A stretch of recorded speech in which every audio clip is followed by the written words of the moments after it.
coming to the paint. Looking gay, looking baby. I'm coming down in the heavy nigga crazy. No, and let the fire nigga neck me.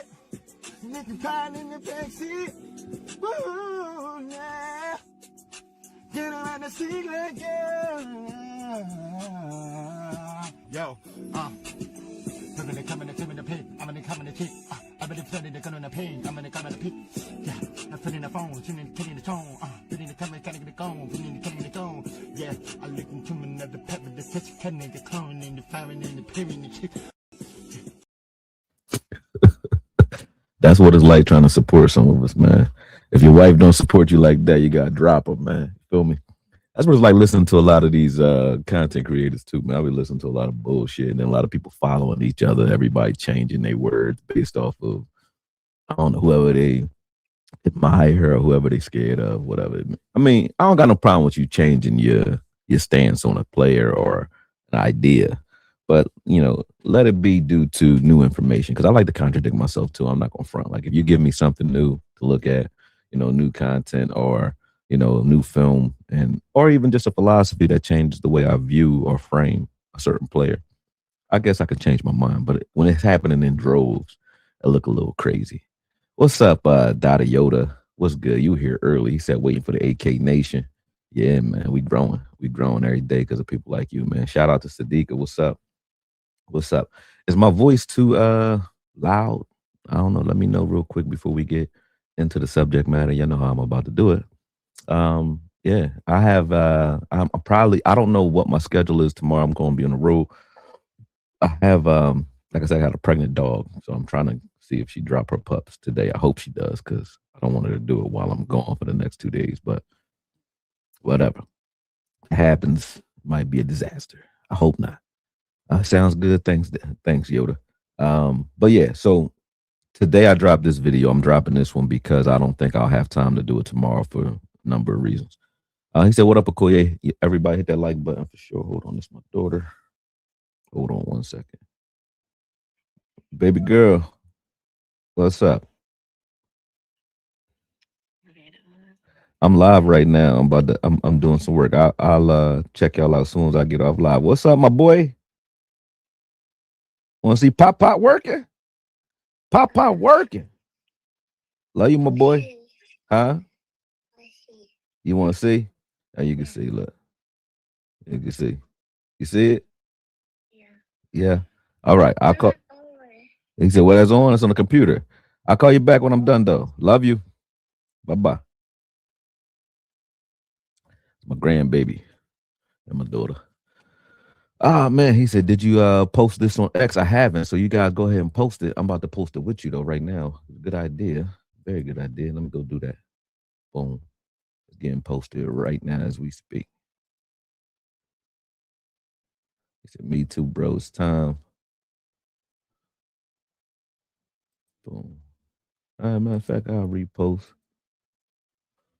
Boom. Repost it there. Boom. About to go live now. Let's go, y'all. All right. Yeah, we in here. Everybody hit the like button that's in here. Make sure you like and you subscribe and you doing what you're supposed to do. And we're going to get to it. 1 second. Let me monetize this joint. And we should be on. Yeah, we on. All right. Cool. Everybody that's in, like I said, hit the like button. And we going. I was doing some extra work, right? You guys already know, I've been trying to, I always do this in during the season because it's fun to kind of reverse engineer what people think and then see how right you were when you're not in that room. But I've been looking at the tendencies of not only Schottenheimer, but the type of players that Christian Parker claims he wanted. We've been doing this together step by step this entire offseason. And from looking at their positions of need, looking at the team that they already have put together, looking at where the money is in those rooms, I'm trying to narrow down. I have narrowed down who I think they'll go after position-wise and then top 3 at those positions. I think the first 2 positions that they would likely target is defensive back, because there's a lot of uncertainty there. Even though you have players in that room, you have some injuries in that room as well. So, you know, you want to shore up that room, you know, or shore up at least the future of that room. So I wouldn't be surprised if the Cowboys went after at least 2 DBs. And when I say DBs, it doesn't mean safety, nickel, or just outside boundary corner, but definitely two of those. You know what I mean? I don't think it'll be two of the same. You know, if you get a boundary corner, I think they may go nickel. They get a boundary corner, they may go safety, right? Depends on who's there first. But at 12, the three players that I think they're targeting at 12, if they slide, would be obviously Sonny Styles if he slides, which I think the chances of him sliding now might be a little greater, you know, um, but Sonny Styles, Mansour Delane, who also in a lot of the mock drafts has slid quite a bit due to the fact that the Giants have 2 picks in the top 10 now, right? So that may change things. I don't know what the algorithms are looking at that forces him out of that top 10 now with the Giants Dexter Lawrence trade, but it keeps happening. He keeps being available. Him, Sonny Styles, or Caleb Downs is always available. And those are the 3 I think that the Cowboys are targeting if they stay put at 12. I think that's where they'll be going. I don't see them jumping up in the draft unless they're doing it to also take a step back. So they want to move forward and back at the same time. They may do it. But the reason to move back in the second round would be all the value that's there. So I do know they want more value. I just don't know how aggressive they'll be about it, whether they think less aggression is more, which I think it is. I mean, trade those picks and go backwards, in my opinion. I don't care about the players in the first round enough because they're not so much better than what's in the second, you know what I mean, that I would jump. And the reason I say that is Sonny Styles, is his ceiling great? Yes. Is his floor better than Rodriguez right now? No, I don't think so. So if I got Rodriguez, he's still a franchise-changing middle linebacker, in my opinion. Can he change your franchise if we hit on him? I do think so. So how far apart are they? Athletically, they're far apart. But as far as impact-wise on this team, I wouldn't say you need to jump that high, right? When you look at a guy like Mansour Delane, though, and say, okay, can I get another boundary corner as good as he is? Meaning a guy that could just flat out today, his floor, he can shut down guys today. I don't know if we have another that I trust that much in the draft, right? Everybody said Jeremiah McCoy. We were going back and forth on the Jeremiah McCoy conversation. Just got news that he needs a bone plug in one of his knees due to a lack of cartilage. Cornerback and knee problems is just not a good deal for me, especially coming in the door. We're already dealing with one with Revel. That's the only one I want to deal with, right? I like Revel's ability to press. Like his press man ability is very, very good. And I mean, he's extremely strong and has a wide wingspan that makes it hard to get around. So I think if he can get healthy, which he seems to be healthy now, if he can maintain that, I trust him in spot work this season. I want to see what he can grow into, but I don't trust him to be my shutdown guy today because I think that's asking a lot of a young guy who is dealing with injury, right? So Mansour Delane would be a guy that I say, okay, at 12, I think you go there, right? If you're going to stay. But even if you backed up, though, right, am I mad if we missed on Mansour and we ended up with a Keontae Scott in the slot and we had to deal with Bland outside and Revel outside? I'm not that mad at that. You know what I mean? I'm really not. So as I said, going forward makes sense to a degree because you do get some players that I think they have a higher floor today and maybe in Sonny Styles' case, a higher ceiling. But it's not so much different that I would care. If I didn't have any first round picks this season and I had a plethora of second and thirds, I would be even more happy than I am about the 2 first round picks that we have. And I'm not saying that, to diminish the impact of 2 first round picks. I'm just saying I think the consensus as far as grades on first round players, a lot of players, a lot of guys are saying they don't see more than 15 guys that you consider a true first rounder. And when you look at a true first rounder, you're talking about a guy that comes in today, starts today, can hit a Pro Bowl in his first, or is expected to play at a high level in their first season and can change your franchise. How many players are there? And then you got to ask yourself, how many players are we overlooking in the second round due to maybe injury concerns, lack of playing time, or misuse? There are a lot of those guys. There are a lot of Deron Blands in these middle rounds and later rounds as well, right? So, and even guys like I said, we got Hill Jr. could easily be in the second round. CJ Allen could easily be in the second round. Rodriguez, second round, third round guys. You know what I mean? These guys, Malachi Lawrence, they say first round talent. I like Malachi Lawrence a lot, but he could easily be in the second or third round. You know, and then you got guys in the third round like Derek Moore, who I think is definitely underrated. You know what I mean? Especially with his productivity, and they're basing that off of his combine performances, right? Or the lack of athletic ability, but not his productivity. You know what I'm saying? So when you look at it from those perspectives, I like the second and third round, right? I like moving back. I don't know if the Cowboys agree. It would be interesting to see, but I think most of the mock drafts are now placing, like I said, Downs, Mansour, Delane, and Sonny Styles at 12.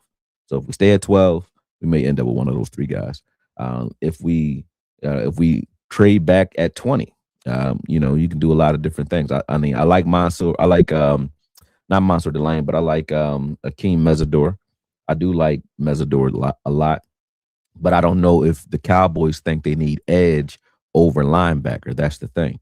So, and with BT Jordan here, you don't really need to take a big jump at edge because he's seen them all. He knows what their traits are, and he trains them. So you know that he's confident. And I think the Cowboys are confident that you can take a mid to late round edge with this room, and he can get them up to speed like a Lee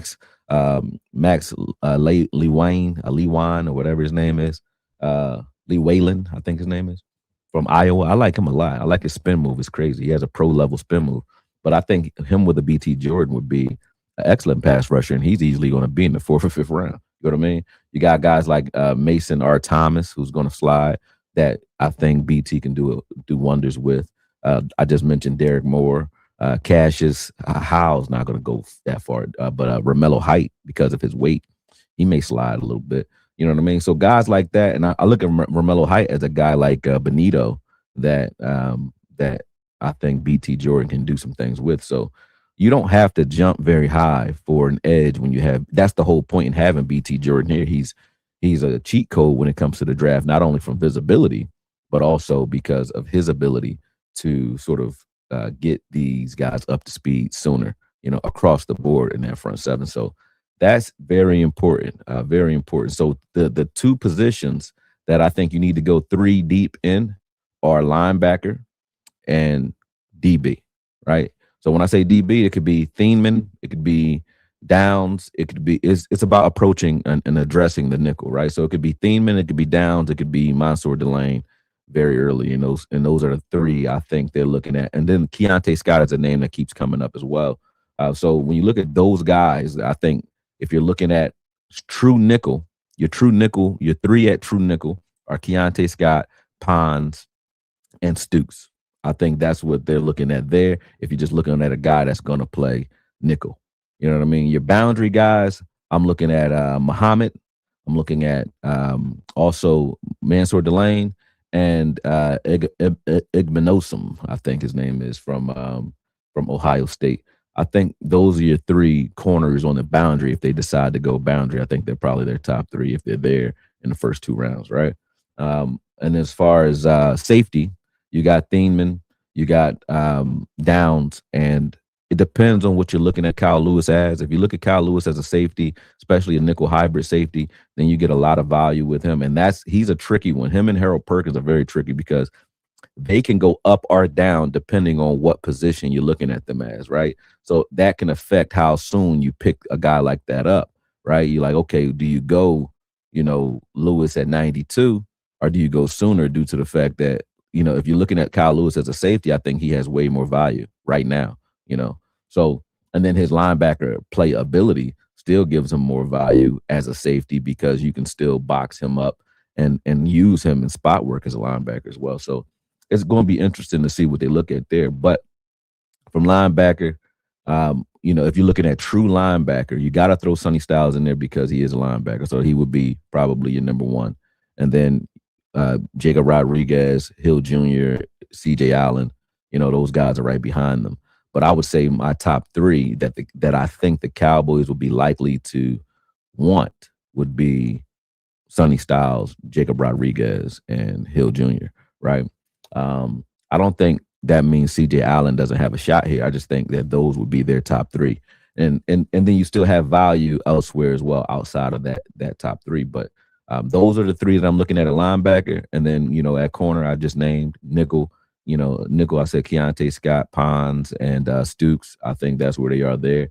One of those three will be here if they decide to go that route, or if they're there, depending on what falls at 12. 12 is going to make a lot of ripples in this draft due to the fact that if you stay at 12 and you get a Mansour Delane, okay, now you may want to leap if you stay at 20 as well, you may want to leap and just grab, they say it's too early to grab a Jacob Rodriguez right there, right?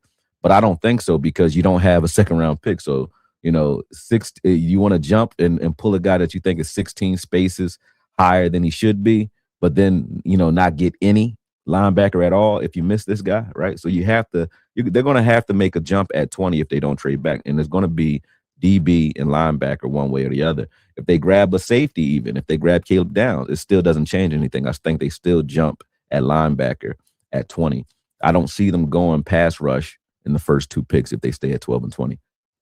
You can't be as aggressive there. And you have to, I think they have to put a tourniquet on what's bleeding right now, and that's the DB room and the linebacker room. That's where the value it hasn't been allocated.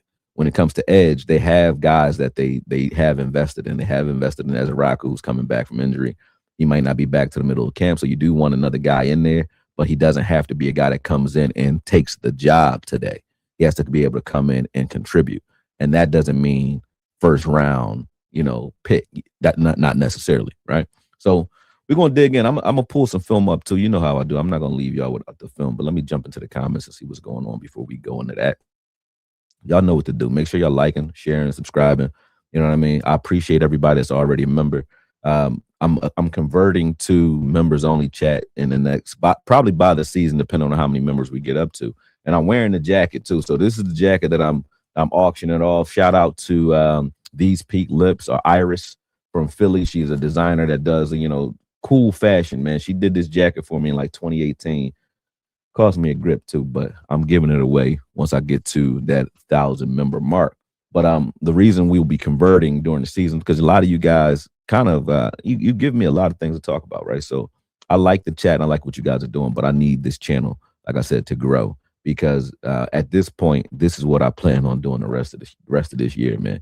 This is the off season. We rocking and rolling, but and I appreciate everything that you guys are doing thus far, but we got to grow this, and I do mean that, because as I said, like, what else we here to do? Yeah, let's do what we came here to do, man. And this is what I feel like I came here to teach and reach the people, and I'm good at broadcasting, talking live. I love this shit, man. So help me grow it, and I appreciate y'all for it. All right, Finger Guns Flip. He said, "What up, Okoye? What up, chat? What's up with you, man? You should be a member by now too. You be here all the time." He said, "It's the day before the draft. LOL. The night before Christmas." That's how I feel, man. I'm excited. I'm sitting in my house just walking around like, man, I don't even know what type of feeling I'm gonna have tomorrow, but I do know right now it's like the calm before the storm for me. You know what I mean? Like right before, first you have all the feelings, like leading up, I had all this passion, and now all that passion is like condensing into this calm storm that I feel right now, man. So I understand exactly what you mean when you say the day before Christmas. I got that feeling right now. He said, "I'm here late. What I miss? Is this based on scheme fits?" Okay, it's based on the players, like just different touch points, like people who keep coming up, names that keep coming up, and then different play styles that they claim they're looking for, 30 visits, everything, BT Jordan. So I'm talking about who the Cowboys are likely to jump up and get based off of not only position need, but where they've allocated money and resources already, injuries that they may be concerned about or may not be concerned about. So I'm just using deductive reasoning like I've been doing, or like we've been doing this entire offseason. So that's all we've been doing. What to do, Okoye? Peace to everyone in the chat. What's up, Reezy? What's good with you, Brody?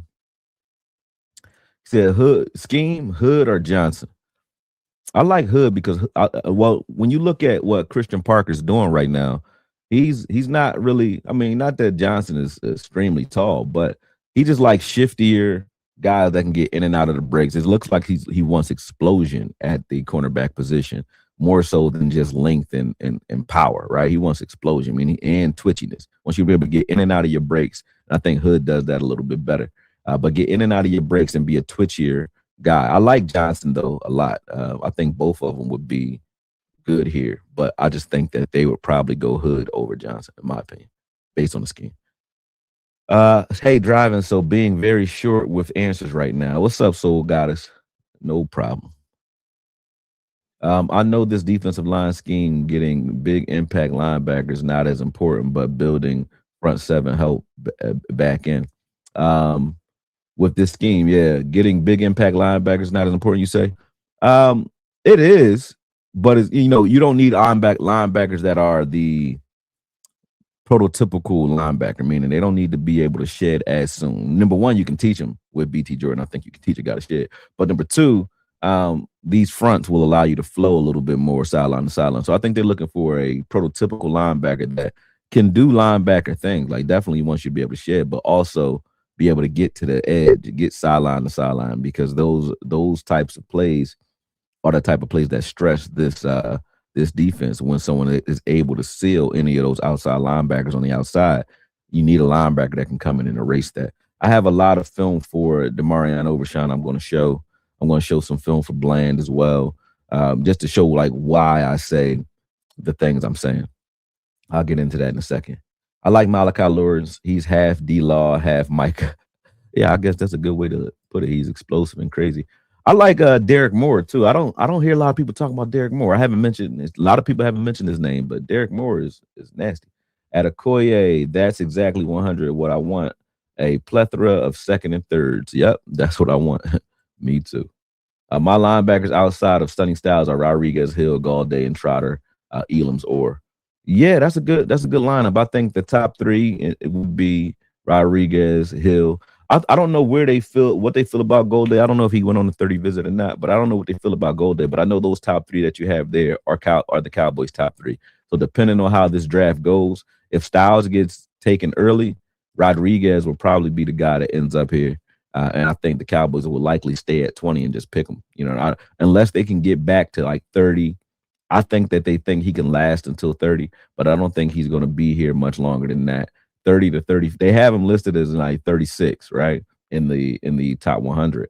But I think depending on position need, someone may jump up a little bit faster to grab him. Yeah, for sure. So I don't mind taking Rodriguez at 20 because of that. Trade 20 to pick up extra picks, draft McDonald. Everybody wants to trade back. For sure. Okoye pulled out the jacket. Yeah, this is my baby right here, man. Like I said, I'm giving it out, man. So one of y'all gonna be having it in a second. One of y'all either gonna frame it. I hope y'all frame it because I'll sign it.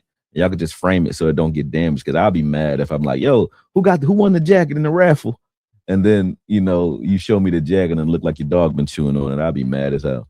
Because this is one of one. There isn't another one, and I don't think I can get another one at this point because she's bigger now. So I can't even call her to get her to make one, because she's probably too busy. So this was the only jacket like this in existence. And I don't think we're getting another one. I'm about to take it off so you can see the back of it real quick. Let me see.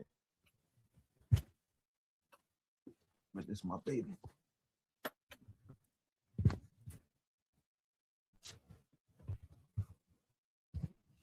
Look at this, man. See, this is y'all. Got the silver star on the back. This is my baby. But I love this jacket, man. Love it. Let me put it over to the side. In fact, I'm gonna put it back on because it's cold as shit down here. I need that, yo. I ain't gonna lie.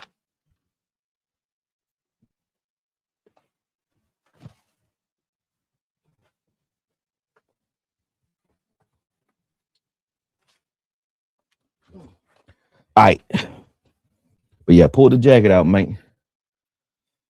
All right, let's see. Let's see where we at here. Who fits better, Hood or Johnson, do you think? I think we talked about that already. I said Hood. He said they did spend a lot of time with Rodriguez and Hill Jr. Exactly. I think those are the linebackers that they're looking for. I think they look at Sonny Styles as a guy that like his ceiling is so crazy and his versatility is there. But I wouldn't be surprised even if they grabbed the Sonny Styles. If let's say they got to position 6 and then at 39, Rodriguez is still there. Don't be surprised if they grab 2. I think 2 linebackers in this draft is necessary anyway because they want to handcuff for Demarion Overshown, even though I think it's Overshown's job to lose. they want depth in that room. And when you look at the linebacker room, moving Mars Leofile to outside linebacker, they really are thin there, as far as talent goes. Shamar James and Barron ain't it. You know what I mean? So I think that they want two linebackers in this draft. Now, they don't necessarily want them at the top of the draft, but depending on how they fall, I don't think you pass up on Rodriguez if he's there still, because I look at Rodriguez as a generational IQ linebacker. He's going to be a linebacker in the right scheme. He's going to be a linebacker that we're talking about for years, as a guy that, like, look at how he played the game. Like we talk about Sean Lee still, right? He's going to be one of those guys, Luke Kuechly types, you know what I mean? And not because he's, Mexican and, or light. I'm not using those guys. I'm talking about just his IQ. Ray Lewis, those guys have extremely high IQs, and they can play the game long after their body fails them because of their understanding for the game. He's one of those. We definitely need to double dip at the secondary position. I think so. I think it's more so safety and nickel than outside corner, though. I think they're looking for those guys that can address the nickel position because of the conversation you saw Schottenheimer have about how the Seattle Seahawks addressed it with Nick Emenwari. They talk about them a lot, Nick Emenwari and Devin Weatherspoon.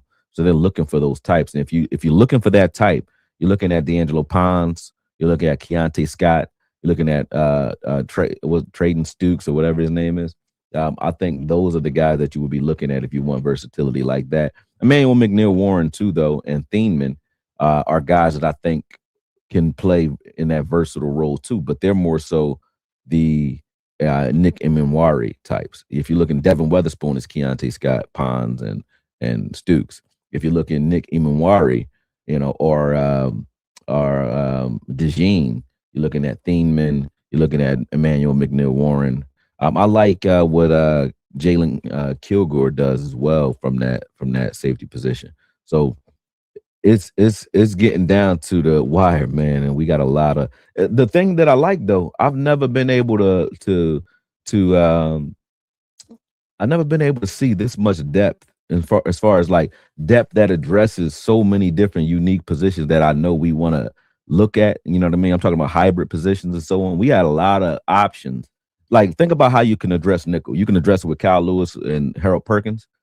From that perspective, you want to look at them as like hybrids. You can address it with Sonny Styles too, if you look at him as a hybrid.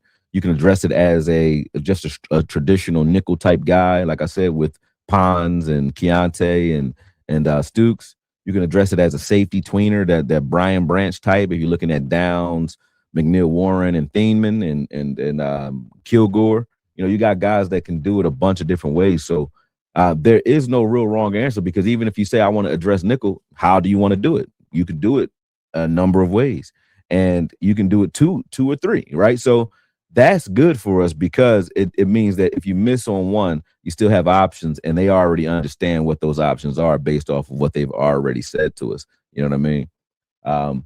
You see Iowa's Max Lewin being taken in what round? Lee Whalen, fourth, probably like fourth round, something like that. Fourth round. Anything after the fourth round is fine. If he's still there, you take him.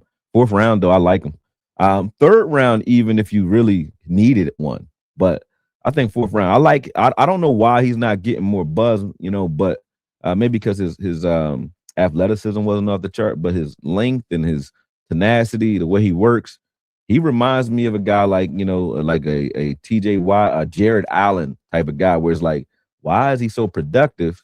And his floor is very high, because I look at his spin move. I'm like, yo, that spin, is pretty polished already. And I think having a guy like him, you give him to BT Jordan, he's going to be pretty good this year for you, especially if he's around guys like KC and Quentin Williams, not CP too, though, obviously, but you know what I mean. I'm hoping they bring the Texas Tech walkthrough system to the Star. Yeah, I think Jerry would pay for something like that all day.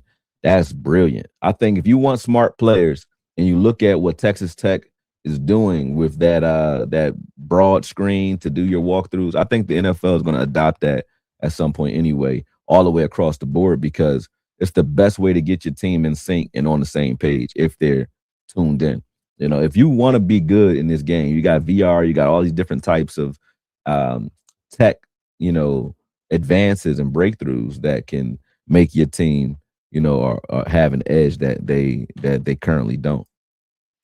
Salute to Koye in the chat, smash the like button, share, all that good stuff. Let me see where y'all at with the likes and all that, because y'all know how y'all do me. Sometimes y'all do me dirty. I ain't gonna lie. Let me see. Yeah, y'all doing me dirty now. I got 33 likes, man. Come on. Stop playing. There's 66 of y'all in here. I need more likes. That's 50. That's 50% right on the brink. But y'all don't like me no more, man? What's going on? I don't understand. I really don't understand, man. Some of y'all sitting here talking to me ain't even hit the like button. And that's chilly cold. Come on. Have you seen Texas Tech walk the room? I have. I posted it. I actually got like 400,000 views on that video on X. What's up, Steve White? You need to be a member too. I don't know what you're waiting for. Tyson, a smokescreen or a legit potential pick. Tyson, Tyson, the kid that they just went to go look at, who was injured or whatever his name is. I don't know if there's any smoke screens because there's no reason to have one. But I don't think everything with Jerry is a smoke screen though. If they're screaming they want a name today before the draft, like everybody was talking about Bailey and Bain, that makes me think they won't be here. If you say, or even Tyson, like if they're saying their name before the draft, Jerry ain't gonna do that. He'll want you to think he wants a player so that you go get that player or try to block him, and then he goes get the player he wants for real. If he wants to trade you, he say he wants to keep you. I listen to the opposite of what they say usually, and I'm usually right because of that. Okoye is naturally a teacher and communicator, but he also a man and a protector. Brother got good traits, man. I appreciate that, man. Thank you, man. That definitely. I don't know why you said it, but I appreciate that. Appreciate it. Seriously. I think a lot of people misread me, and I'm starting to learn that. Like I've been paying attention. As like I've been talking to a lot of different content creators now, and I'm like, and talking about other ones too. They're like, why so and so don't do shows with you? I think I ain't gonna say no names, but I think I rubbed him the wrong way. I rubbed that person the wrong way. I don't care about doing shows with nobody though, but I'm just saying when we talk, I realize that when you hear yourself back, people tell you things that you don't really think about yourself because it's only you and your own brain, right? But even my cousins, they'll come talk to me about something I've done or a way they think I think. And I'm like, I did that. Or they're like, yeah, cuz you think so and so. I'm like, I don't think like that. But I guess, people have their own way of viewing your actions. So, and then obviously, people do. But yeah, I've been crazy when I was young. I was crazy. So people be thinking things about me that I'm really a puppy, man. I'm a teddy bear. I'm chilling. I just don't bother me. I'm very respectful. I'm probably one of the most respectful people and one of the nicest people I will literally give you the shirt off my back. I've done it with several people, but don't do nothing to me and don't disrespect me. That's all. I'm cool. Other than that, but I appreciate you saying that. He said, "No, I don't believe Tyson is a smokescreen. It may be someone in the room pushing for him, in my opinion. Maybe he just popped up on the radar for me though, so I haven't even gotten a chance to dig into him. A lot of chum in the water. That's a fact. Let's get Bailey if possible. To be honest, I don't care what pass rusher we get. That's how much faith I got in BT Jordan. It's about how you use the guy that you get. I don't think it matters who we get. That's why when we fighting over Falk or we don't need to because it doesn't matter. It really, and I mean that as long as they're healthy and they work hard, smart, and love football, they're going to be fine in the scheme because the scheme, not only does Marcus Dixon fronts help outside linebackers be great, but also BT Jordan is here, and I really do have faith in those guys until they show me something different. Sadiqa said, Koye, that's my jacket. Hey, you already earned it, Sadiqa, and I would you in Jersey too. I would gladly drive it over to you, put it in the frame for you. You've been killing for me. You've been killing for me. I appreciate you. Koye, do you believe Dallas could trade for the edge in Pittsburgh? Who? Which one? Which one? You mean you talking about TJ or Highsmith? No, I wouldn't. Like I said, okay. If you think that you have a guy that can make a guy, right, that can make another hole, why would we need to be thirsty at a position where we already can build strength on our own? You know what I'm saying? Like if it's non-essential, meaning you can generate it on your own, why would we jump for it? You know what I mean? I think linebacker is unproven. We don't know if we got that guy that can, that linebacker coach, so to speak, yet until we see what he does.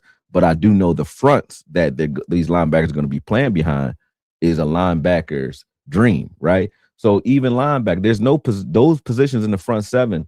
You want certain traits, but you're not so thirsty that you got to go and trade the bank for Brooks or trade the bank for Crosby. You don't have to break the bank for guys like that, because do you trust that the guys that we have here can make these guys, the guys who made those guys, do you trust that we can make our guys better here? I do. I think the fronts that I love Brooks, though. Don't get me twisted. I love Crosby, but you don't have to be that aggressive if you trust what these coaches really can do. And I do trust what they can do. I've seen what they've done already. I'm here in Miami at 30, want Rodriguez. I wouldn't be surprised. But if Miami went and got Rodriguez, it would only be because they're really ready to move away from Brooks. Yeah, that would be the only reason, because why would you go get him otherwise? Malachi Lawrence, I can't see it. The Cowboys. We have to have Lawrence somewhere on the roster, like in the past for sure. I don't see them going past him, but I don't see him at 20. I don't see him at 20. I think if they're going to jump at 20, it's going to be linebacker. I think Dallas is hoping to surprise so many folks with this draft. I mean, Jerry always want to put on a show. He quiets the fans in the chaos. I don't know how he do it. He like a pimp, man. He one of those guys that can say something, you full of doubt, and then he say a couple things to get everybody excited right before the season. Then they lose hope again real fast, though. But he'll spin your head and spin the block real quick. So this time last year, like I said, we wanted a receiver. We got GP. We wanted a replacement for Martin. We got Booker. So and then running back, we hated Javonte Williams. All those things have changed. We love GP, we love Booker, we love Williams, right? So he definitely will address the noise, and he is doing that. Laugh my ass off. I hope no one seen on social getting whooped out of it. Please frame it.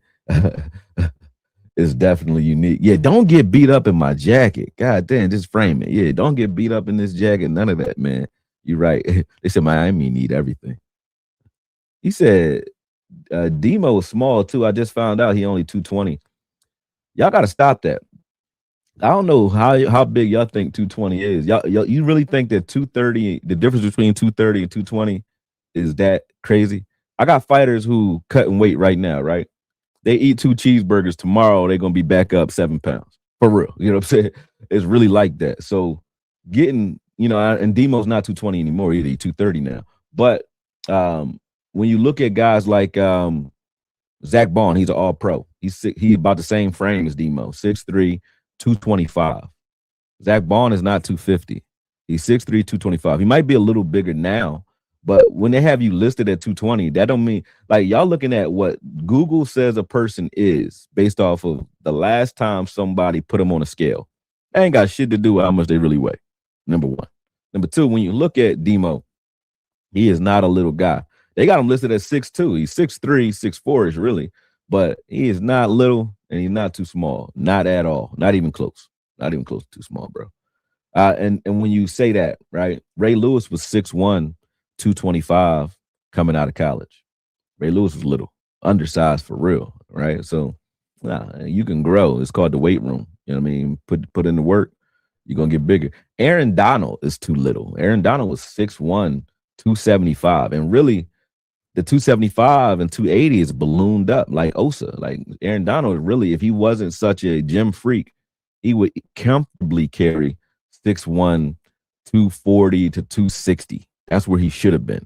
But weights and just his workout regimen put him in a 280. And he had to eat like a beast and work out like a beast to maintain that. You know what I mean? So when they talk about Bane's arms being too short, I say, Aaron Donald is arguably the best pass rushing 3-tech in the history of the game. And his arms are an inch longer, or about an inch, a half inch longer than Bane's. What we talk about? That's why the conversations be what we talking about. People don't pay attention to who they're looking at and the type of players. Like even when you start talking about Demo being too small, well, look at some of the linebackers that we grown to love in this game and look at their size and measurables. Just do it. Okoye, I get a feeling Dallas may go for a tackle. Not sure why, but just a feeling. If they go for a tackle, it's saying that they've given up hope on Guyton, and I don't think they have. So they will get a tackle, but they won't go get one high. They'll go get one in the middle rounds that they can develop, and then they get to see what Guyton can do and go from there. But they definitely want a tackle, but they want a developmental tackle, not one that's coming in today to start necessarily. I don't think so. Okoye, I want it signed on the inside and outside. Thank you. It say Okoye Media on it already, but I got you. I will sign it. I got that football right there. That's an Emmitt Smith signed ball right there too. I should have raffled that off instead of my jacket, to be honest. You know what I mean? But whatever. Our defensive line will be pretty stout. I wonder if Dallas is considering Bain, even if Bailey is attached to us. I think they're out on Bain, to be honest. I do. But we'll find out. What if they fill in Rodriguez then at 92? I mean, what if they're what if they went Freeling Rodriguez then at 92 Muhammad? I like everything except for the Freeling. I like 92 Muhammad though. Yeah, but I think at 12, if you stay at 12, you go whoever falls out of those three. Sonny, Mansour. One of them is going to fall to you. You're going to have Sonny, Mansour, or Caleb Downs on this team. If we stay at 12. Only way they're not on this team is if we don't stay at 12. But one of those three will fall for sure. And if they do, we get one of those three at 12. I'll mark my words on it. Y'all doing me dirty, man. Are they getting you, Steve? Yeah, get him, man. Steve's supposed to have been a member. Get him. I don't know what. You too, crazy cowboy. You supposed to be a member too. Yeah, you've been lurking for so many years, but you ain't a member. What you doing, man? Supposed to be an AK. I can see teams using virtual characters being on the field. I like that. He said I subbed. I liked. I don't give a damn about that. Because it's you. She said, now join, Steven. Buy Koye a cup of coffee, man. It's $4. Stop playing. Y'all be acting like I'm asking for like $20 a month or something. This is $4 to get me to keep putting this film up because they taking my money. I would send you some bread, but I just had a stroke and lost income. Family taking on my bills, bro. I love your methods and the way you move. Now, why you had to go and make everybody sad, Crazy Cowboy?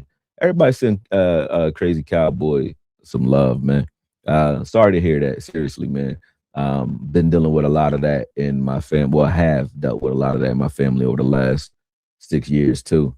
Man, I'm not gonna get into conspiracy theories, but I will tell you, everybody in my family that went and got the punch or the jab, so to speak, they all had a lot of circulatory issues, man. And hopefully they get through it too. My mom included. So trust me, it's a little wild out here. It's a little wild out here. Content creator SMI Nick has been shouting out Okoye. He showed your post on X about Texas Tech. You're awesome, Okoye. SMI Nick, who is that? I don't even know who that is. SMI Nick has been shouting you out. Let me see who is SMI Nick. I'm going to give him a follow real quick.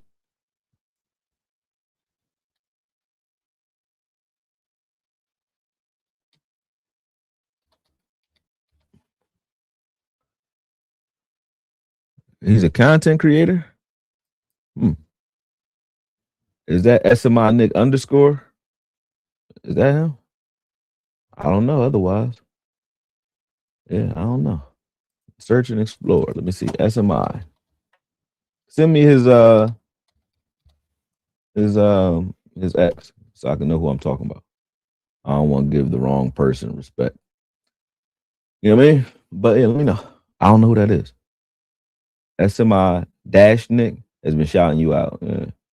Yeah, I don't know. But send it to me though so I can follow him back and all that.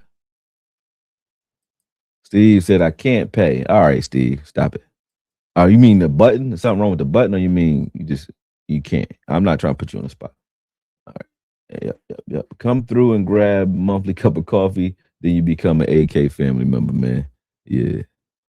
As Araku was first grade last year, I got faith in year 2 leap. Man, look at Benito. Benito took a year 2 leap. Dallas Turner with the Minnesota Vikings, year 2 leap. Everybody leaped under either Dixon or BT Jordan or both. Everybody. So of course, I think that, and if y'all mad at Ezra Rocco's 2 sacks, right? Why Boye Mafe just got a big ass free agency deal with 2 sacks, right?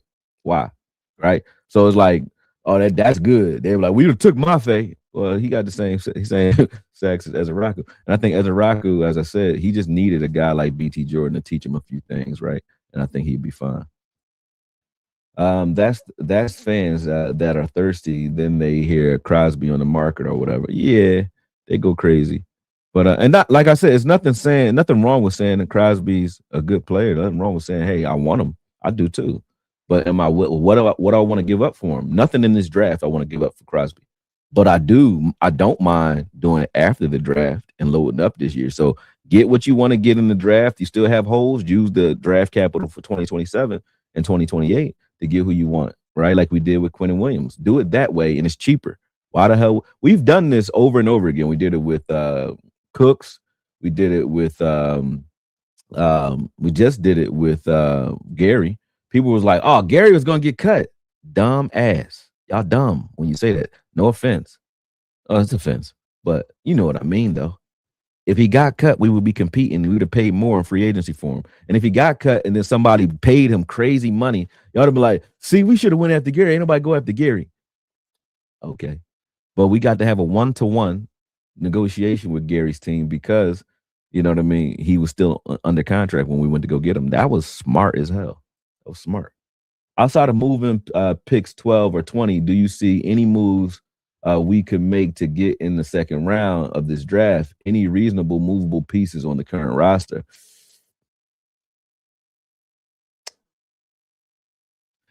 Other than GP, no. And I wouldn't do it for GP. But other than GP, no. I don't see us trading anybody to get in the second round other than GP because of and that just depends on how him and David Mulugeta are playing games with Jerry.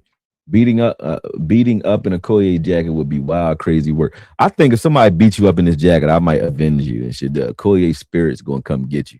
I had to come find where y'all at. Like, all right, listen, whoever did that, I will meet you at the local gym, whatever local gym y'all got over there. Number one. Number two, bring the jacket because we gotta avenge the jacket. Y'all making me scared to give out the jacket. Now it gotta go to a lady because, like Sadiqa, you know, I'm giving you the jacket. Because the guys, if y'all go get washed in my jacket, that's bad for the brand, man. You can't get beat the fuck up in my jacket, man. Can't do it. Laugh my ass off. Who the hell is this Asian dude rapping?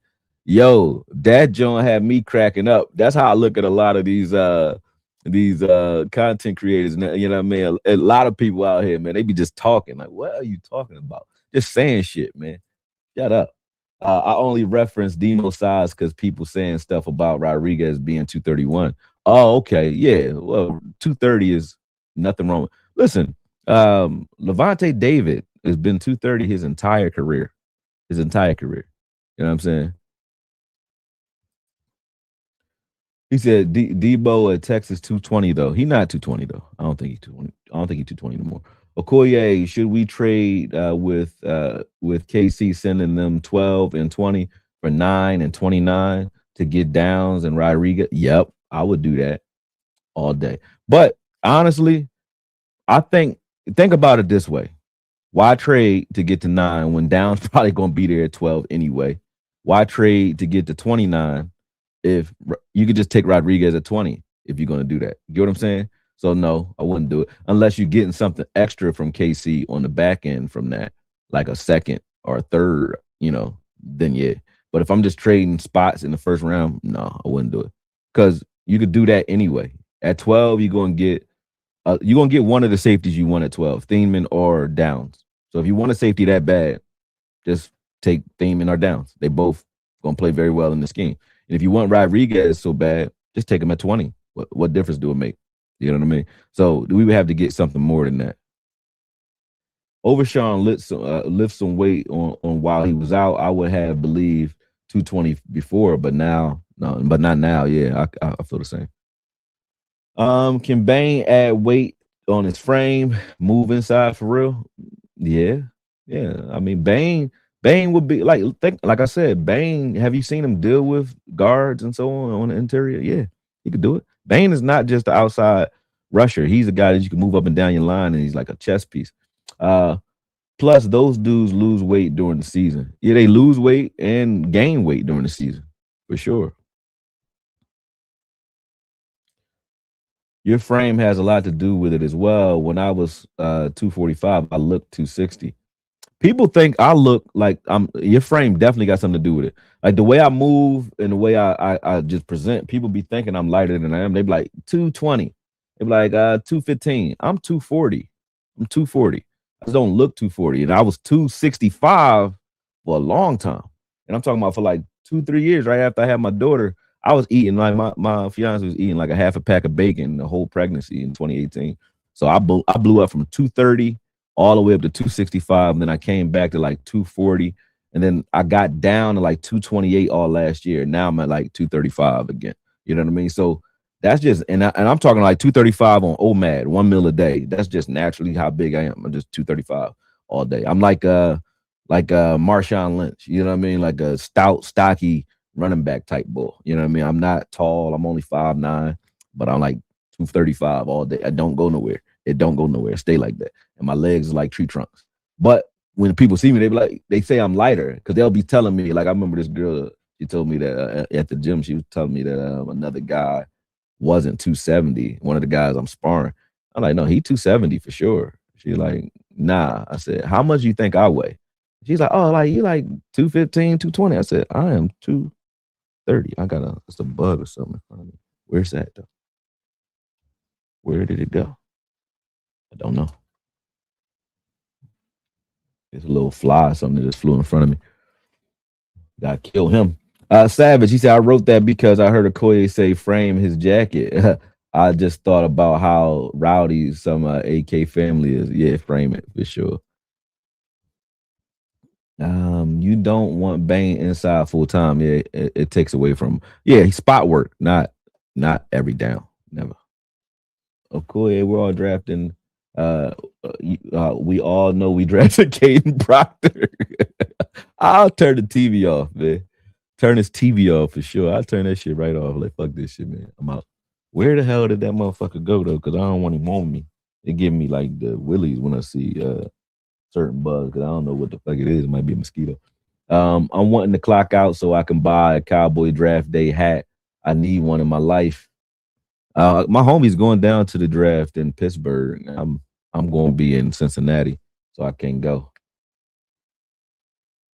I'm thinking sexy, but we getting a tackle. We getting a tackle late though. He said, "From your mouth to the Lord." Yes, sir. We got you, crazy. Call Okoye live today will be a good day. Oh man, I hope so. Yeah, man, it better be. That's for damn sure.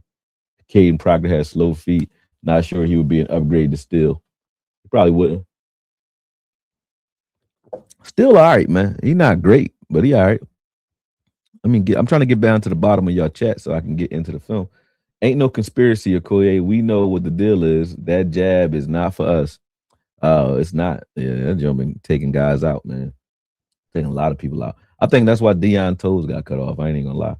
Cowboy content creator, pretty good. Seems like really good dude. Yeah, but y'all ain't send me his name still. I still don't know how to find him.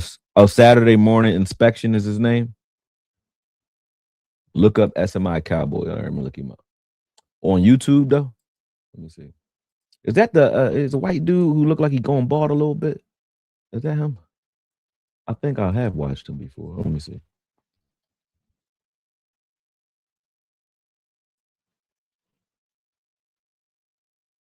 Oh yeah. That's him. That's my cowboy. I knew it. I said, why did it look like he going bald? I have seen him before, but I don't know his Twitter though. So let me find his Twitter real quick. Do we have it on here? Follow. Yeah, here we go. All right, I'm going to go on Twitter and follow my man's. Follow back. Boom.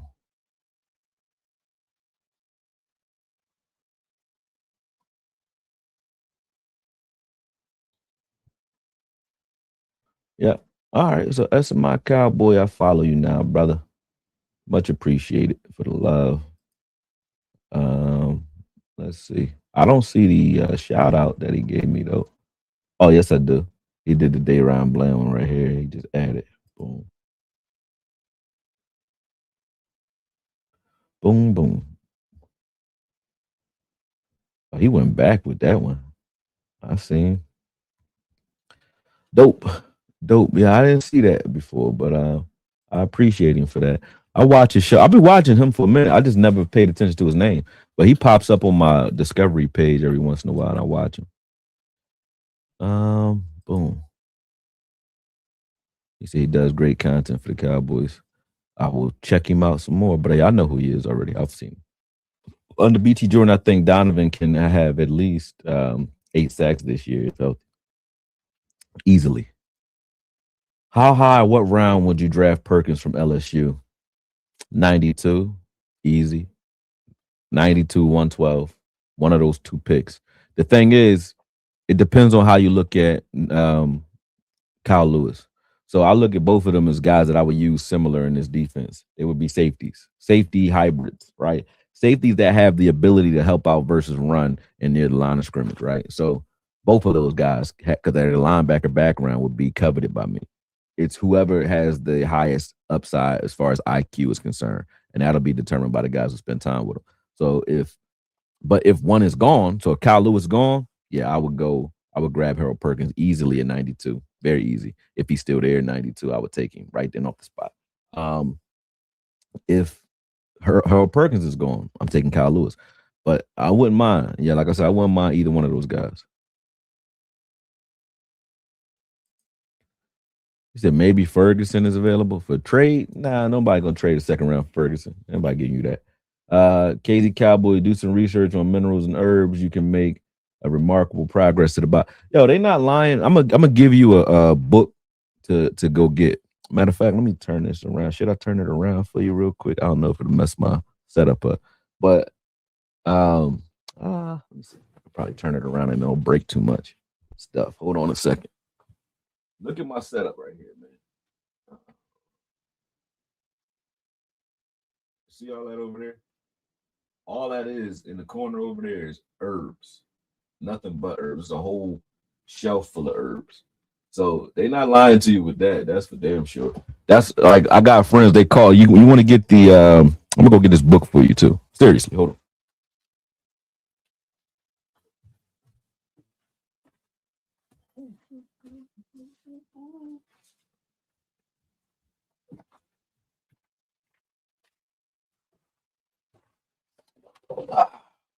This book right here is and I'm not a doctor nor am I giving out medical advice. I have to say that.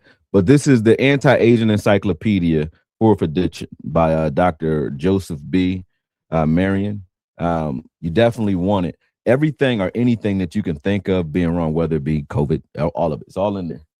Everything is in there. And you can reverse engineer, and it tells you both the Western medicine or allopathic ways to deal with it and the home remedy styles. So it gives you everything that you could do for any illness that I could think of is all in there. If it's been an illness, it's in there. I think the organization has the staff finally to analyze and make the correct picks. They have the staff to develop the players they choose. That is true for the first time in a long time. If Downs is there at 12, it would be awesome for sure. I'm worried if we go back and try Rodriguez, someone going to take him in front of us or jump us like we see every year. Don't want to lose J Rod. If we lose J Rod and we end up with Hill Jr. or CJ Allen, I'm not so mad. So it's about getting one of those guys, right? But I think J Rod is the one that I want. Double dip at LB would be picks 20 and 92. I would. You think? Yep. Especially if a guy like if Trotter's still there at 92, I'm taking Trotter too. I might take Trotter, but then again, I like Kyle Lewis and Harold Perkins too. So, but it's still gonna be a linebacker. Someone wanting Rodriguez, I can see jumping Dallas for him because they know we about to take it. Yeah. Shout out, salute to Okoye for helping hold the nation down during the off season. It's hard with no football, and you super dope, bro. Thank you, man. Thank you. I I've been saying that to other content creators too. Like, if you can make the people want to watch during this off season, you got something. Because what the hell are they watching, right? Yeah, I agree with all y'all on Rodriguez though. What's up, Sneed? Sneed DT. He said, "Dang, what happened? What happened? Where? What you mean, Reezy? I don't know. I don't know what you're talking about. Did I cut off or something? What happened?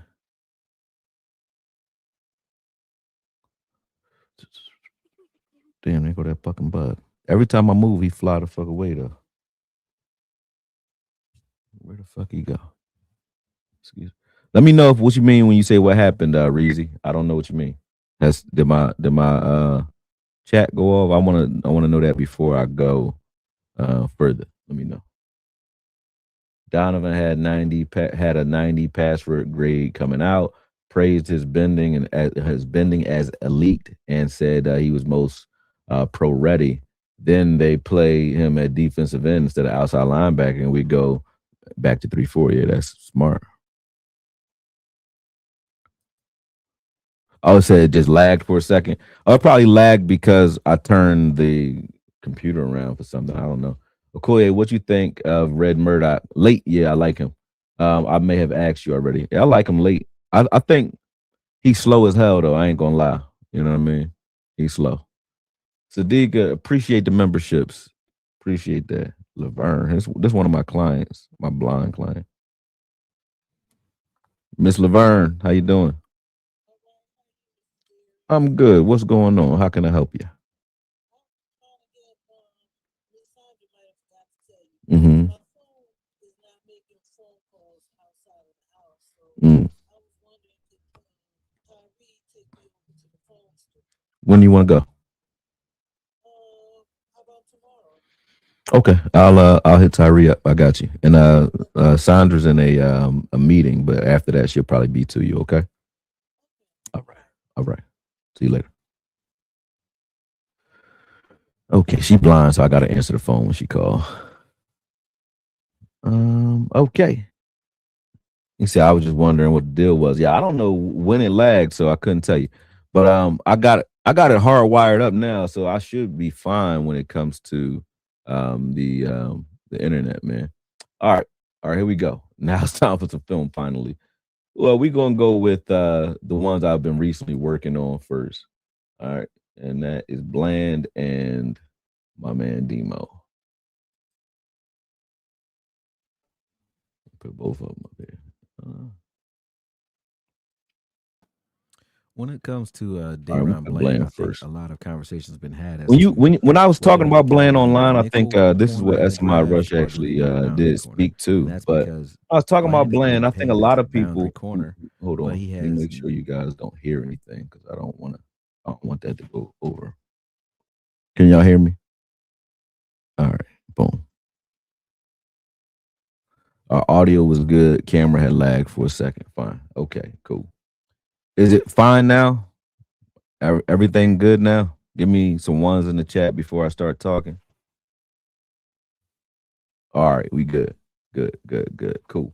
All right, but when we was talking about Bland, every time I saw him last year though, play comfortable. It was from the slot. I'm not gonna lie. From outside, he did well, but he was very comfortable here.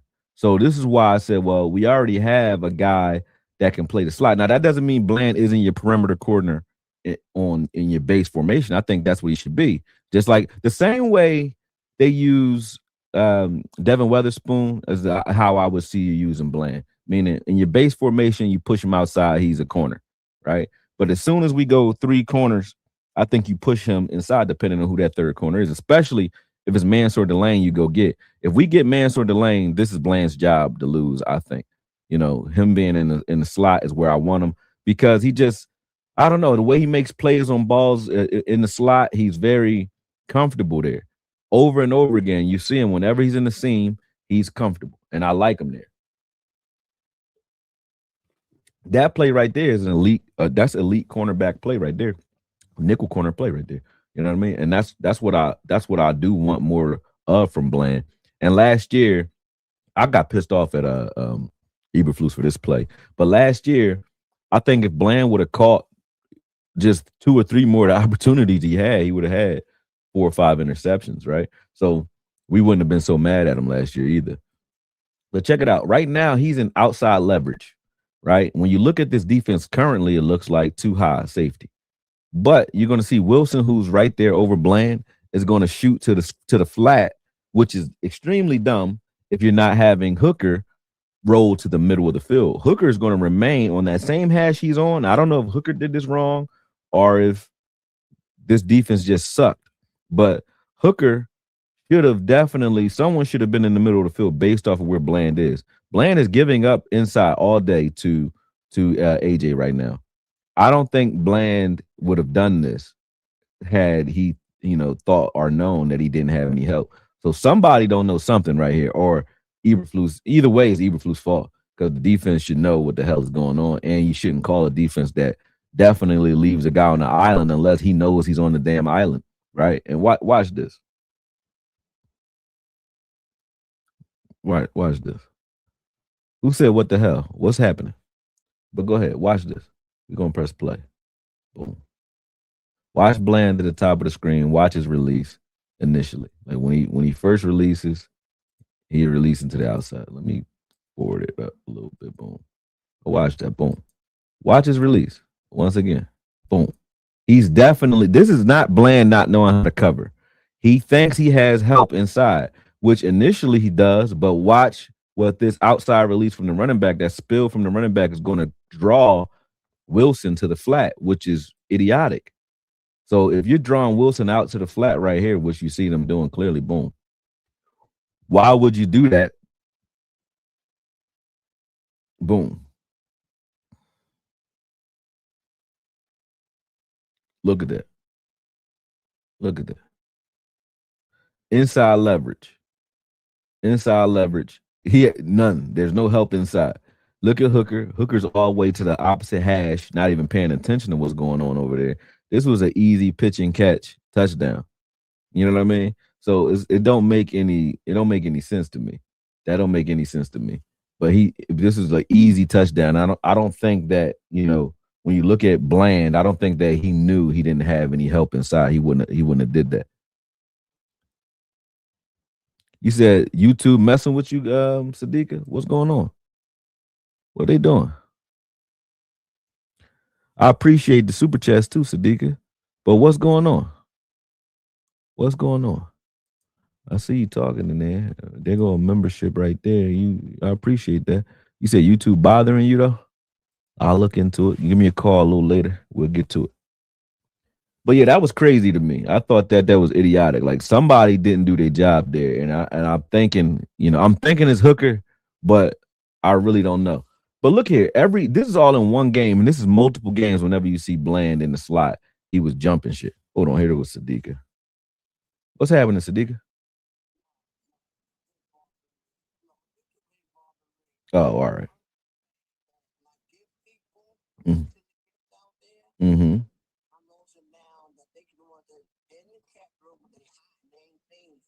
Oh, okay. Oh, so this what it is, y'all. I got you. I'm about to say it for you. Here we go. Listen, when Sadiqa gift y'all a membership, y'all better say thank you, man. Have some common courtesy, man. Don't be wasting her good earned money, man. She gifting y'all members so that y'all can be heard. So definitely, let her know you appreciate her for that because we all benefit from what Sadiqa doing in the chat. So don't make her feel. I see it. Yeah, I see it. Yeah, I see it.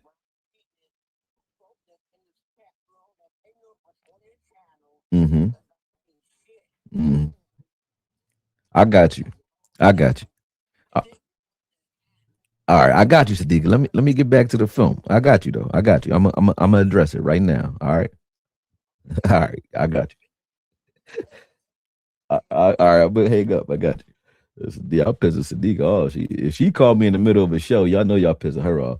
But basically, what y'all see with Bland is definitely that he looks very comfortable from the slot. You know what I mean? Let me see what he said. He said slot is Bland's best position. Problem is he get paid as a boundary. You know how that goes. He's gonna play on the boundary, but play him on the boundary in your base formation and then push him to the slot. Definitely, man. She showed love, so we got to show appreciation. Seriously, definitely, y'all gonna show some appreciation. I'm sure though. I think it was an oversight. I don't think it was personal. You know what I mean? But let me get to Demo. Boom. All right, what's up, folks? Here's Demo. Now, everybody who talking about Demo, when I look at this film, like, and people talking like he was trash, I'm like, nah. This is first game back and versus the Raiders. Demo definitely, you know, he had trouble changing directions in this game. I did see that, right? But that's only because he had a giant knee brace on. And, you know, he came back, I think, a little too fast just to try to help us out. And because we were trying to make a playoff push. So they brought him back after the bye. But when you look at what those guys up front were doing for Demo, they were allowing him to run sideline to sideline like you see here. Demo was still, when he got there, you know, once he figured out what the play was, Demo was coming, man. He was coming to smack you.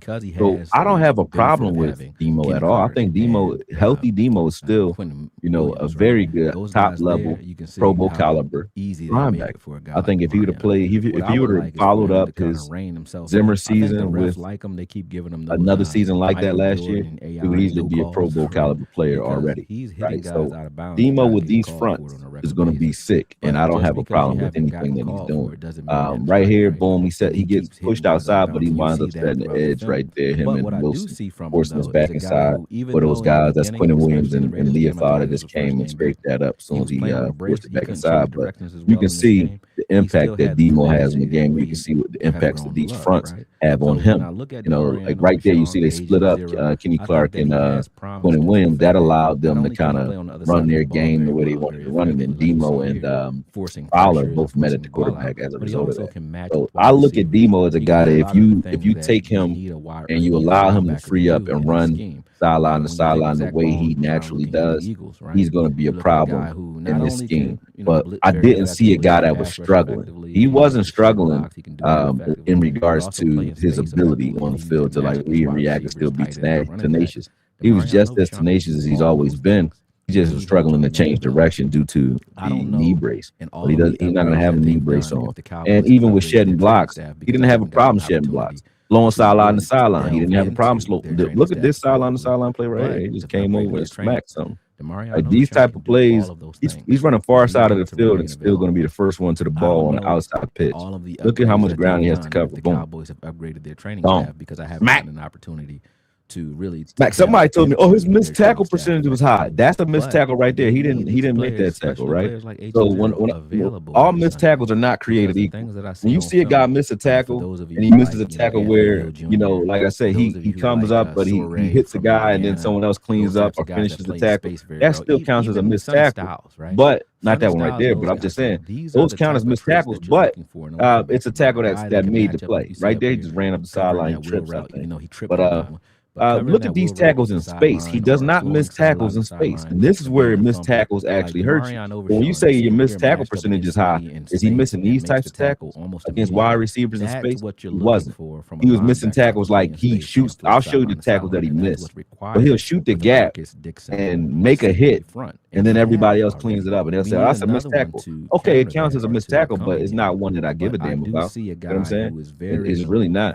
This Sam Williams right there hustling and Demo coming. Like I said, he laid his body out for you guys over and over again. In almost every game, he was doing that type of shit. And so I like Demo. Even here, you can see the flexibility that he has, the versatility that he has, because you see him guarding the seam off the rip because of his safety skills, flipping his hips. And then, again, another open field tackle against one of the hardest guys in the league to tackle. Boom, Saquon. And Saquon's trying to make a move on and trying to trick him like a weird-ass spin he did, but Demo just went over there and blanketed that whole thing.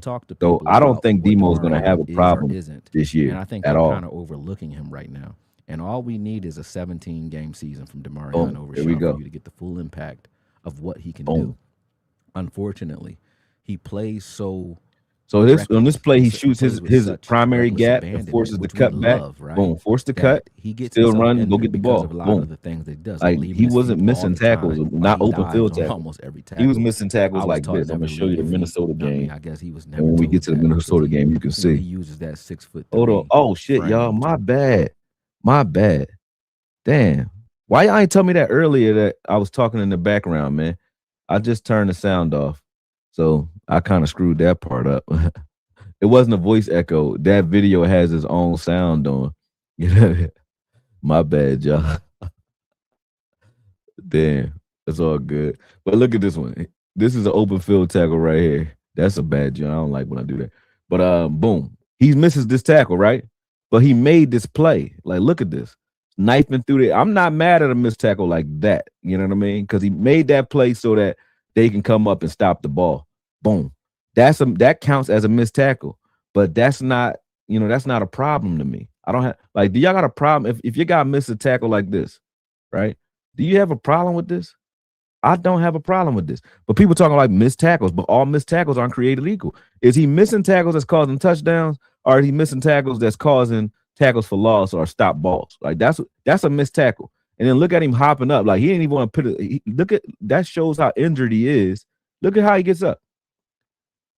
But this is him putting his body on the line for y'all, right? And then what does he get for it? Oh, he trash. We need another one. That's how people talking about him right now on Twitter, arguing with me when I put this film up on Twitter. Boom. But I don't have a problem with what Demo gave me. He's shedding blocks with one leg. He's running and shooting guys, running the alley, you know what I mean, and making plays. So, dear Okoye, your voice is also being heard as you have done the film. Yeah.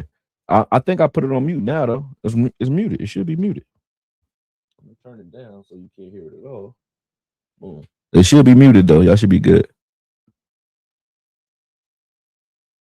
Boom. Is he related to I think 55 a bad number for any linebacker on this team. Boom. There you go, running through blocks again. Like look at these plays. Look at this. Boom. Run straight through the block. Boom. Make the tackle. Like he was shedding blocks all game. You know what I mean? Every game. Every time I saw Demo out there, he gave me quality reps that I can deal with. Boom. Find the gap, stick your head in there.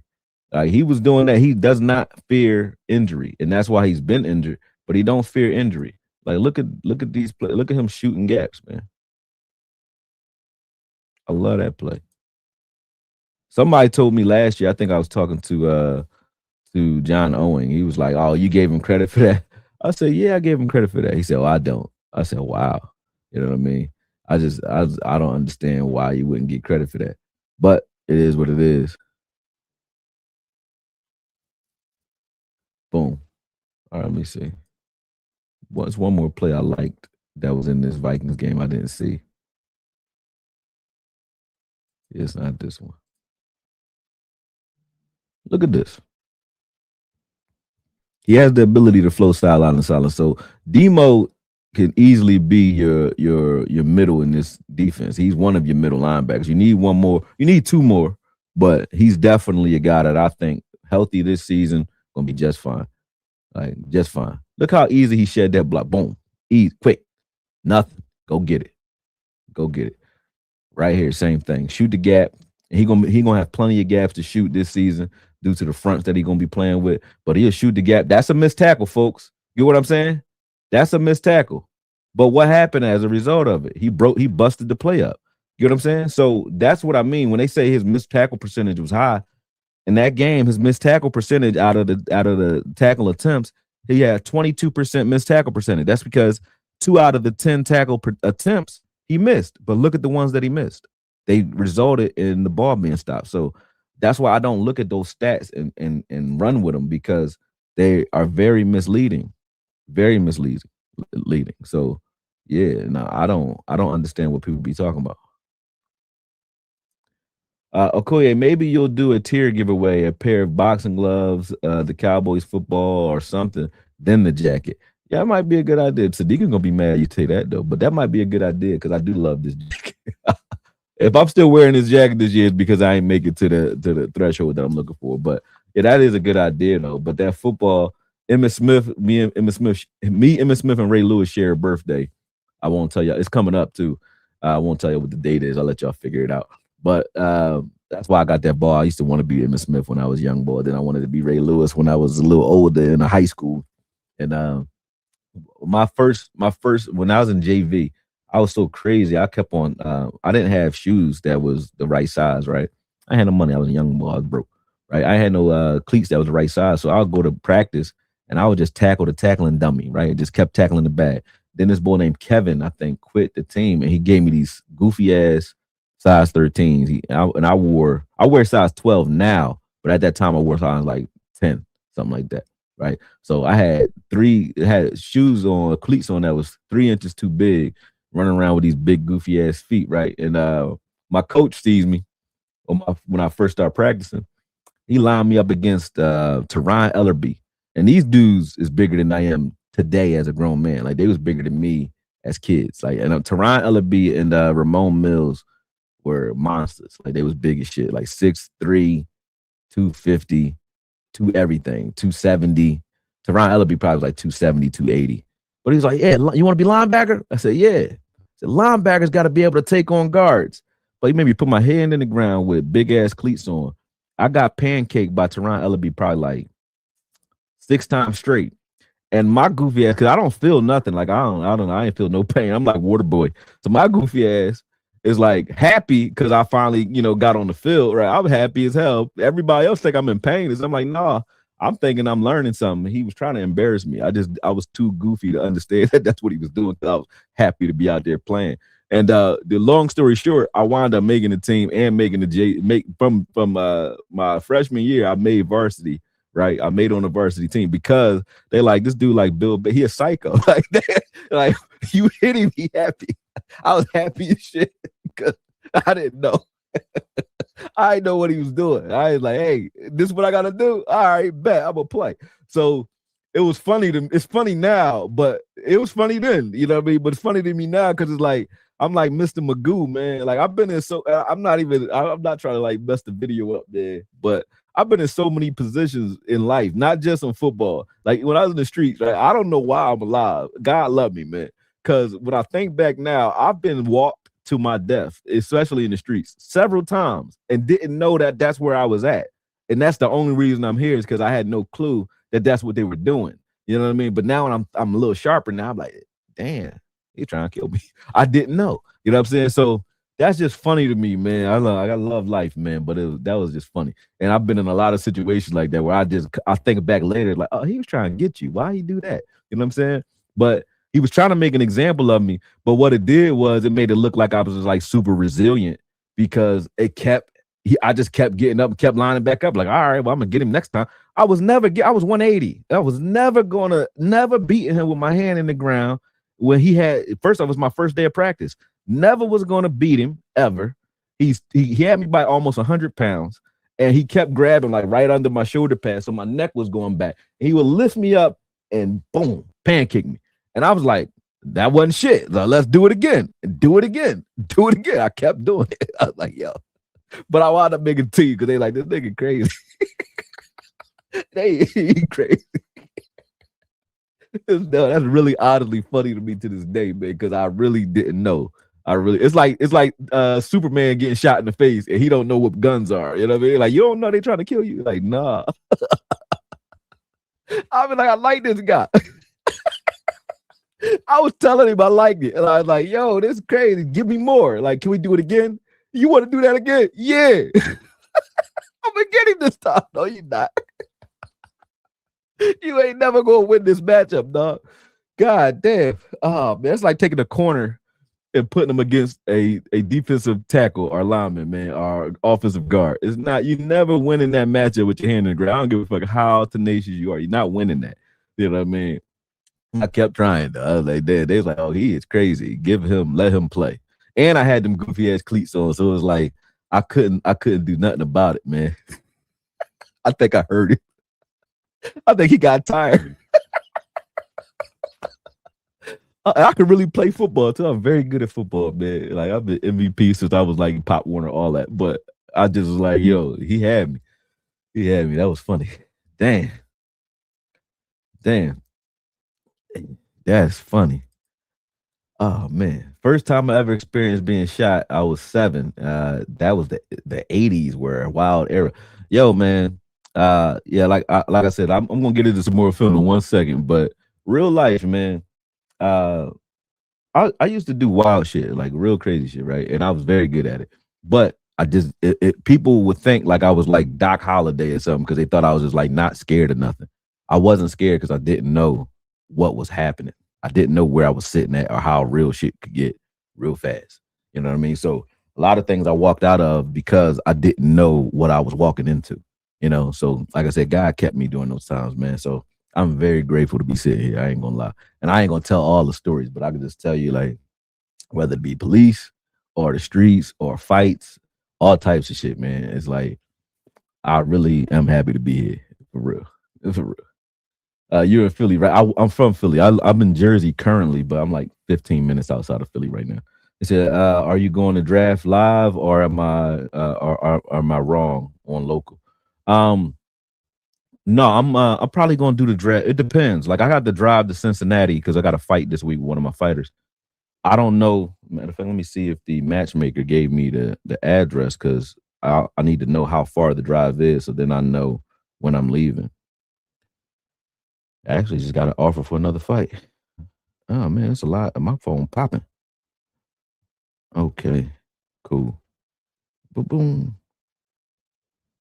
140.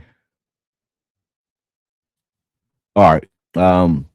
I need to know where I'm going, so then I'll know how far I got to drive. But I think it's like a 13-hour drive, and if it is, I might leave in the middle of the night after the draft, so that we can get to the weigh-in Friday. Because I don't want to go a day early for no reason. But I'll probably, if I do leave in the middle of the night, I probably will do a live while we in the draft. I'll do the first round here. So be on the lookout. Be on the lookout. Absolutely, God got you, bro. No doubt. Yeah, he definitely had me. I was like, yo, crazy, man. I'll tell you one thing I did, right? And I'll tell you this one story. I used to be, I'm not gonna say what, but I used to catch flights, a lot of flights for no reason, right? You know what I mean? If you can read between the lines, I caught a lot of flights to the other side of the country, right? And I was very good at it. I was very good at getting things back. So I tell this guy I'm on the train, like he bought me my ticket. I was getting like $10K a flight. He bought me my ticket and he like, let's leave out of Reno. I said, ain't no black people in Reno, man. I was like, I ain't want to leave out of Reno. But we leave out of Reno and when we leave out of Reno, I did this hundreds of times, right? And I've never seen this happen ever. So when we land, the police they get on the plane. When we land here in Baltimore, they get on the plane. I'm like, what the fuck? I said, I've never seen this before in my life. This was like God telling me though. But they land, they get on the plane, they walk up to me. I got up like I'm about to just say, hey, I'm going to jail. I got up thinking that they coming to me. They coming to mess with the couple behind me, right? Because they didn't wear a mask on the plane. I said, oh shit. So anyway, long story short, they arrest this couple, right? Because they didn't wear a mask on the plane. And I tell the guy, I said, I'll quit. I'm done. This is it. I'm never doing this again, right? And he like, he very next trip, he doesn't listen to me. He did it again anyway. He wound up crashing on his way to drive out of Cali to Reno and got arrested and wrapped around a tree and got arrested, right? He's probably still over there doing time right now. I mean, real shit. So it's like, yo, God definitely was looking out for me every time I did something stupid. It would be like, all right, he'll give me a premonition or something, and I would get out of that situation. I just left. Like, oh, you just left? So-and-so just got shot. Like, where? I was just standing right there. My cousin got shot in the head twice on my birthday. I just was talking to him. Got shot twice in the head, twice through the waist, right after we got off the phone. I'm like, what the fuck? Like, right after, literally. And, he survived. He's still walking around now. He's doing time now, but he survived. He got up, got in the car. They took him to the hospital. And by the next morning, our family's super tough. Like, it's hard. We hard to get out of here. And I got two cousins that got shot in the head that same year. They both still here, thank God. But we some tough SOBs. But yeah, it's a lot of stories. If I ever did like a podcast or something where we could talk about shit like that, I definitely will. Because I can make a whole show out of all the stories that we've been through, man, for real. But it's funny though. I got a lot of funny ass stories, man. Because like I said, I'm smart, but I'm slow. Like I told you, he was like, yo, you want to keep doing this? I said, yeah, let's do it again. Let's do it again. They like, everybody, first it's funny to them. Everybody laughing like, and then they like, oh, This is getting kind of like, it's like, I don't know. They're just like, what the fuck is we watching? So, that was funny because he kept pancaking me. And I was just so happy to finally get on the field and have my cleats. I didn't give a fuck. I did not care. I did not care, man. I made the team from that though, but I ain't care. I was like, damn. He said that was your first and last warning, Okoye. God don't make mistakes. We do. Oh, that's a fact, man. That's a fact. Yeah, he rather around a tree the very next trip. The very next trip. I said, I told you. I told you. Man, we never would have Okoye breakdowns if he wasn't obedient enough to stop and pivot. Yeah, I had no choice, man. But it wasn't a fast pivot though. I was kind of dumb. I kept jumping back in. Kept jumping back. It was like a Carlito's way. I kept doing it, and it was like, nah, this ain't for you, bro. This ain't for you. He said, I loved practice more than the games too. Yeah, I guess. I don't know. I just was tripping. But that always make me laugh. Like every time I tell that story, I die laughing. I tell a lot of stories that sound crazy. You be like, why are you laughing? Because I remember how clueless I was in a lot of those situations. It's like, yo, but I'm a legend because of it. But it's like I don't have the stage fright. I wasn't afraid because I didn't know better. They think I'm courageous. It's like, in order to be courageous, you got to be afraid and still act in the face of fear. I was just too clueless or naive in some situations to be afraid. I just didn't know what was happening. But hold on, I'm looking at this, right? And this is what I was looking at. I was looking at Brooks, and I was looking at Lloyd, because these are the linebackers we went after, and that would tell you what type of linebackers we're likely to go get. I'll get right back to the chat and probably tell another story or two in a second. Stories that won't. I'm trying to think like statute of limitations and stories that won't get me in no goddamn trouble. But I'll tell you something, you know what I mean, as soon as I get back on. But I didn't finish breaking down the Devin Lloyd film, right? But when I looked at Devin Lloyd, what I saw is a guy who, honestly, when you look at Devin Lloyd and you look at a demo, like, honestly, Devin Lloyd is he's making plays, but I think it's more so scheme the way he was making his plays. Like, he does shed blocks very well. I give him that. But it wasn't like he was the dominating force. It's that the defense is filtered through him. And he does well in space, right? But the defense is filtered through him. Look for number 33. I didn't get a chance to call all these out, to give call outs. Like right now, he's at the top of the screen in the slot covering the tight end. You see him there, boom, boom. He sits on this, boom. But this is all scheme. Like he's not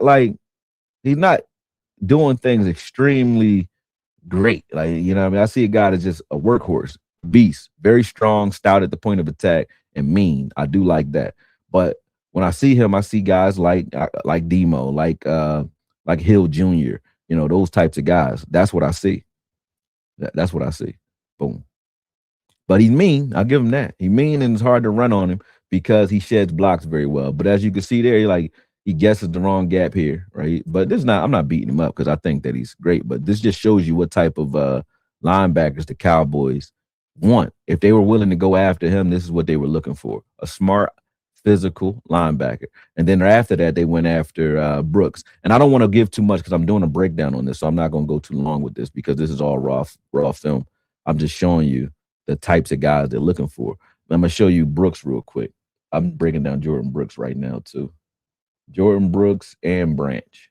Where's Brooks though? Well, let's look at Branch first because I don't know where Brooks's film is. Boom. There we go. Now, when you look at what you see in Branch is the type of safety that we're looking for. Now, this is what he did against us. Branch is number 32 for the Lions. He's a guy that can play. You see him now. He's single high at the top of the screen. Boom.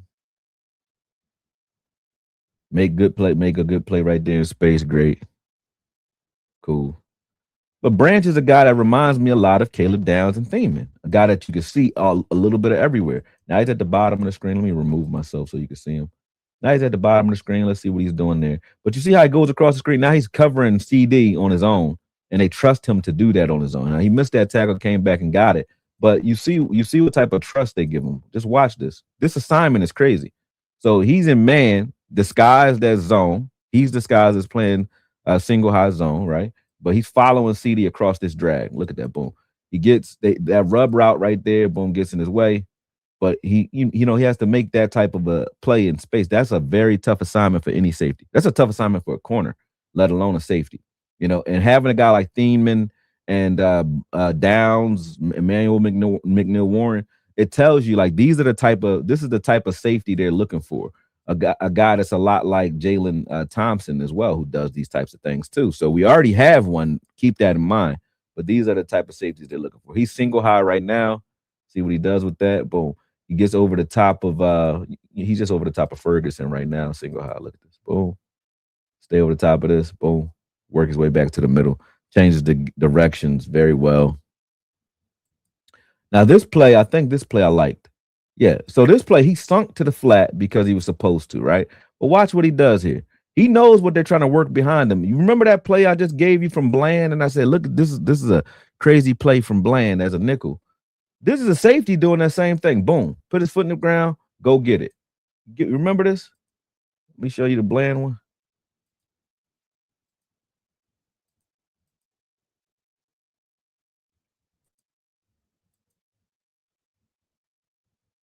Look at this. Bland doing the same exact thing. Boom. Cover the out route. Sink to the flat. Boom. Roll underneath. Boom. Go get it.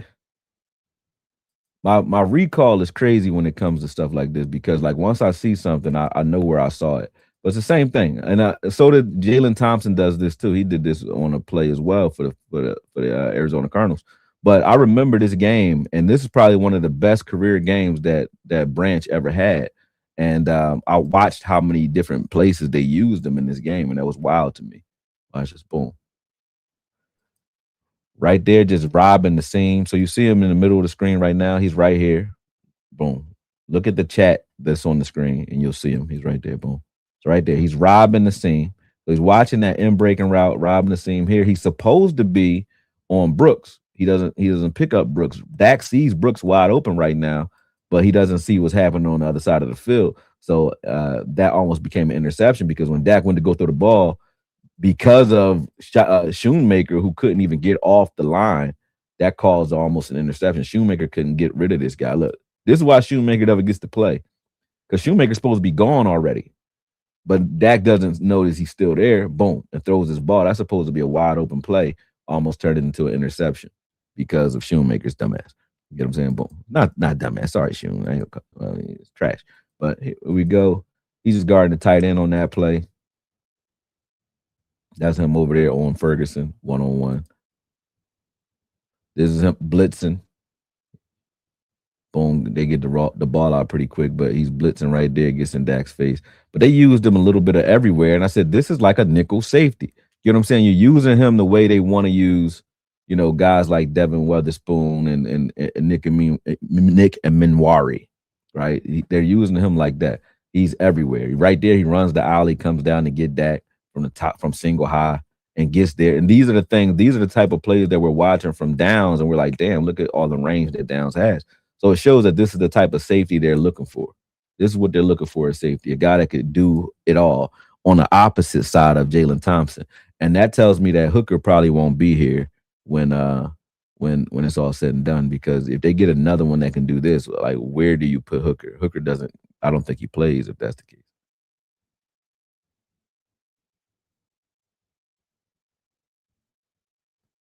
That's him going across the screen, guarding Ferguson again.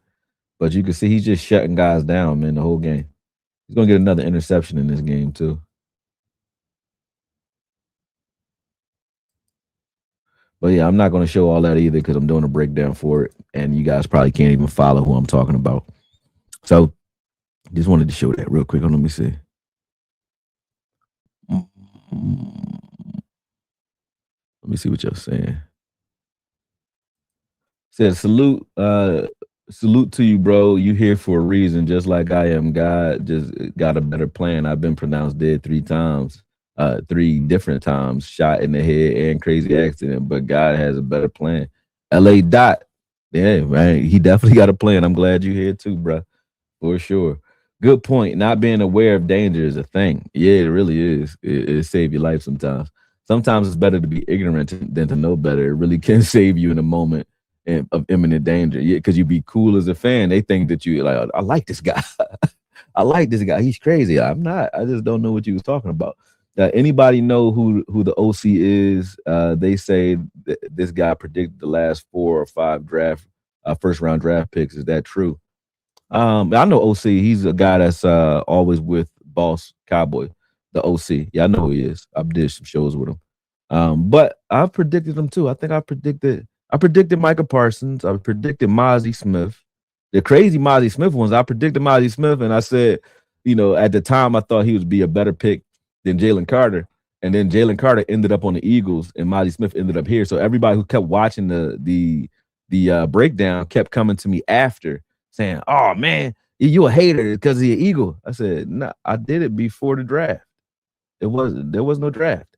And it just, luckily enough, both those guys ended up on the Eagles and the Cowboys, respectively. But I had no clue. Man, I've been hearing Dallas may still grab receiver if wiped out at 12. I hope not. I might turn the TV off to grab receiver. Yes, he was all over Micah as a pass rusher in high school. Oh man, talk about OC. That's a smoke screen. Don't worry. All right, and let's see what else we got. Okoye, who do you believe this draft outside of ownership will tell a bigger story on? McClay, Shotty, or Parker? This draft is a Parker's draft. Yep, Shotty and Parker. I think what they showed with Parker being able for Shotty grabbing Parker in the first place and then Parker going and grabbing the staff that they grab, it shows that they're listening and they are giving the reins to the coaches for a change. So I think this is going to be a Parker draft. And I actually watched a little bit of the War Room. I'm gonna watch that when I get off here. But I watched a little bit of the War Room where Parker was talking. They said they liked the player. Parker instantly said, "Yeah, but I see him give up on plays. This is the type of player that get coaches fired."